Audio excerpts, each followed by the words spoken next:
ജയപരാജയങ്ങൾ മാത്രം നോക്കിയാൽ കഴിഞ്ഞ നിയമസഭാ തെരഞ്ഞെടുപ്പിന്റെ തനി ആവർത്തനമാണ് ഇത്തവണത്തേത്. വയനാട് ലോക്സഭയിലെ ജനവിധിയും പഴയതു തന്നെ. ഭരണവിരുദ്ധ വികാരമില്ലെന്ന് വാദിക്കാൻ പിണറായി സർക്കാരിന് ഇത് മതി. ഞാനിപ്പോൾ പറയുന്നത് ഗവൺമെന്റ് വിരുദ്ധ വികാരമോ ഗവൺമെന്റിനെതിരായ വിലയിരുത്തലോ ആകാൻ ഈ ഉപതെരഞ്ഞെടുപ്പ് തീർച്ചയായിട്ടും സാധിക്കുന്നതല്ല. പക്ഷേ സൂക്ഷ്മ വിശകലനത്തിൽ ചിത്രം കുറച്ച് വ്യത്യസ്തമാണ്. ആഞ്ഞു പിടിച്ചിട്ടും മൂന്നാം സ്ഥാനമെന്ന നാണക്കേട് പാലക്കാട് മാറിയില്ല.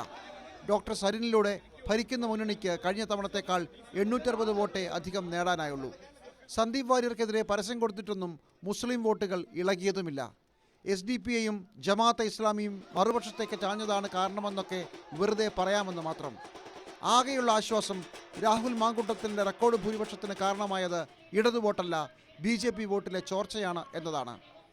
ആര് ജയിക്കുമെന്ന കാര്യത്തിൽ സംശയമില്ലാതിരുന്ന വയനാട്ടിൽ 4% വോട്ടിൻ്റെ ഇടിവാണ് ഇടതുമുന്നണിക്കുണ്ടായിരിക്കുന്നത്.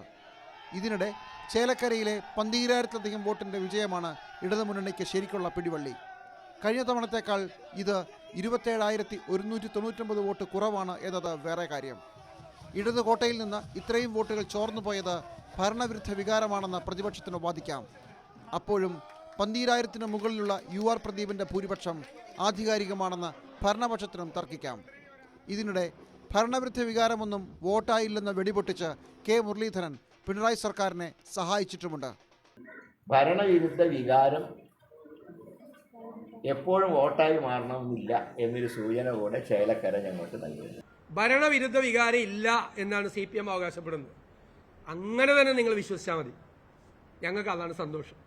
അങ്ങനെ തന്നെ നിങ്ങൾ വിചാരിക്കുക. ഭരണവിരുദ്ധ വികാരം ഇല്ല എന്ന് തന്നെ നിങ്ങൾ വിചാരിക്കുക. News desk, News 18.